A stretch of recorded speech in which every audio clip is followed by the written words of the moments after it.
The movie kicks off with Iris, lying in bed beside her husband. She seems lost in her thoughts, clearly troubled. Out of nowhere, she quietly gets up, grabs a knife, plugs her phone into the charger, and heads out the door. She makes her way through the dark, eventually arriving in the woods. After a short hike, she reaches a memorial for her late son, Matteo, and places one of his toy boats there. As she stands at the edge of a hill, contemplating her grief and possibly ending it all, a stranger shows up. He introduces himself as Richard and tells her he's here to be alone too. Then, he opens up about his own dark past. Back in grad school, he was obsessed with cars and once had a Honda Integra. In a heated argument with his girlfriend, Chloe, he crashed the car into a brick wall. He alludes to regretting his last words to her before the accident. Richard confesses that he was left bedridden for months, trapped with his own guilt and regrets. Iris listens, and after a while, she opens up about her son's death. She recalls a family memory of her husband carving their initials in the trees while little Matteo ran off to gather sticks for roasting marshmallows.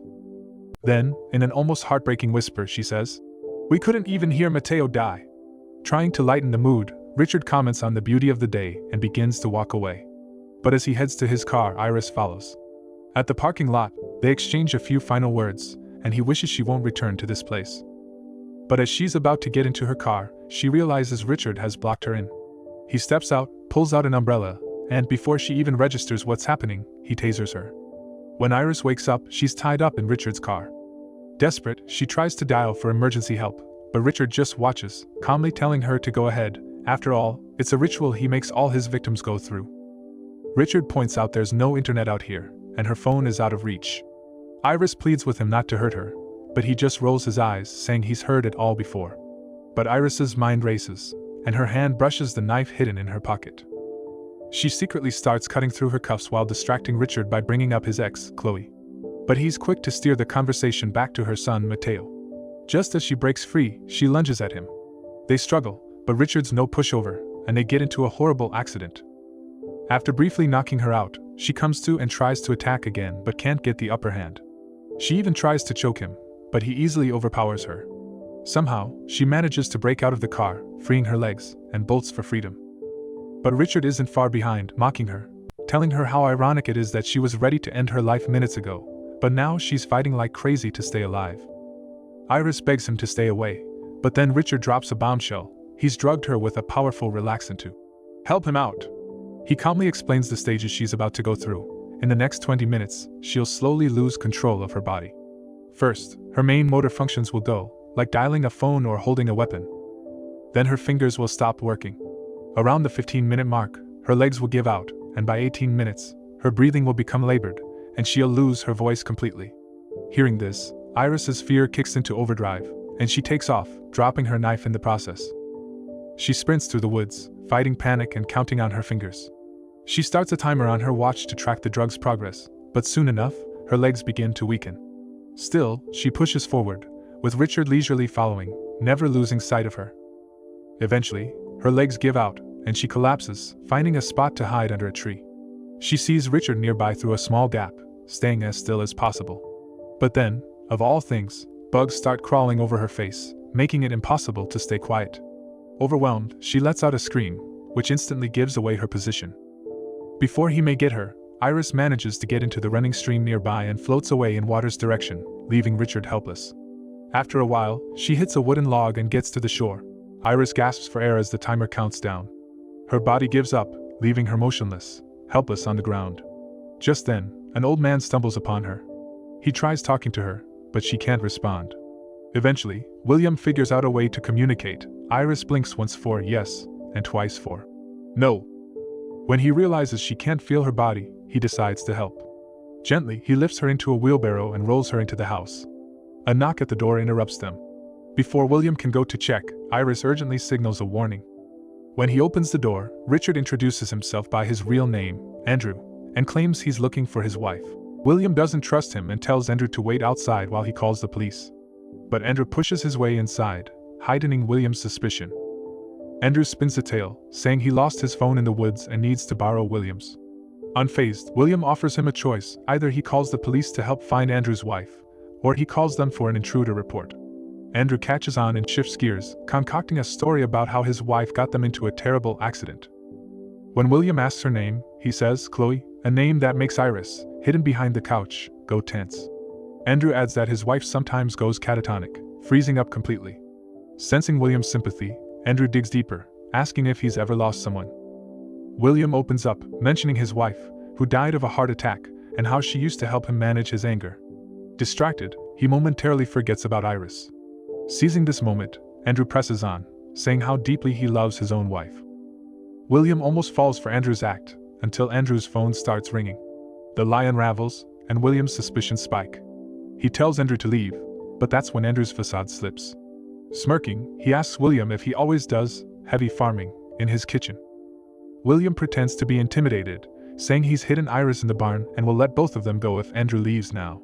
But as Andrew grabs for his phone, William seizes his chance, launching an attack and reclaiming the phone to call the police. A struggle breaks out, but William has the upper hand until Andrew gets desperate. With a sudden, brutal move, he stabs William, leaving Iris to helplessly watch him collapse. Andrew then storms off to check the barn. When he returns without finding Iris, he decides to burn William's house down. He douses the place in gasoline and prepares to leave. Meanwhile, Iris, panicking and paralyzed, tries to get his attention in any way she can. Finally, Andrew spots her just before driving off in William's truck, pulling her to safety and telling her, almost defensively, that he's never killed a man before. Just then, Andrew's phone rings. It's his daughter, Olivia, sharing her excitement over her latest grades and announcing a visit to his cabin for a family celebration. Andrew's face falls as he realizes his bachelor's weekend will be cut short, but he reluctantly agrees. Still shaken, Andrew stops at a gas station with Iris in tow. Inside, he's forced to pay with cash when the card reader's down.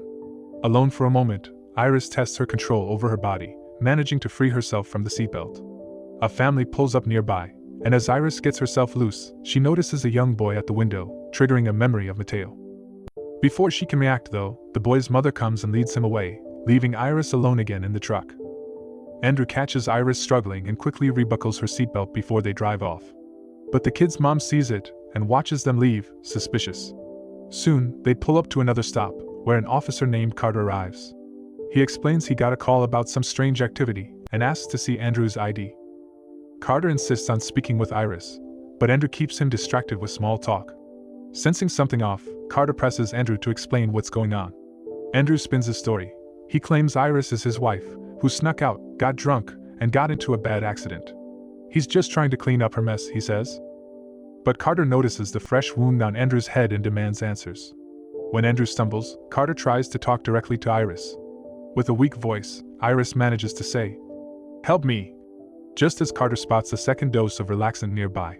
Before he can act though, Andrew jumps him, knocking him down in a brutal attack. Running out of options, Andrew sets both Carter and his car on fire before taking off again. On the road, Iris challenges him, asking if he ever tried the relaxant on himself. Andrew scoffs, saying he's felt numb for a long time. Iris fires back, taunting, "That's when you lost your mind." Andrew snaps, saying he didn't lose his mind, he found his clarity. He then reveals he was by Chloe's side as she took her last breaths, feeling closer to God than ever. Iris, horrified, presses him, "What did he say to Chloe before she died?" He answers chillingly, "Thank you." Trying to reach what's left of his humanity, Iris brings up his daughter, telling him she understands the pain of losing a child. She begs him to just leave her on the road and avoid prison. But Andrew's already lost in his twisted plan. In a sudden rage, he reverses the truck, swerves, and takes them off-road toward a lake. He tells her it'll be her last stop. She won't be alone here, he says, hinting that others have already met their fate in this very place. Iris, facing Andrew one last time, asks why he didn't just let her die earlier. He shrugs, saying he didn't stop her, but Iris calls him out. If he really didn't care, he could have let her go. Andrew seizes on the word, wanted, and with a dark smile, readies to kill her.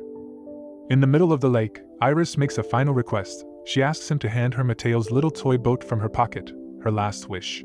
As Andrew leans in, she snatches his knife, stabbing him and shoving him overboard just as he tries to pull his gun. Acting fast, Iris grabs the gun and, as Andrew lunges again, she fires blindly, hitting him twice. At last, Andrew's gone, but her relief is short-lived as she realizes the boat's sinking, riddled with bullet holes. Iris takes a deep breath, sinks with the boat, and fights her way back to the surface, swimming to shore. For the first time, she feels her body fully alive and in her control. But then, she spots Andrew washed up nearby. Calmly, she approaches him, whispers a quiet, "Thank you," and walks away, a look of clarity in her eyes. The movie ends with her reclaiming her life.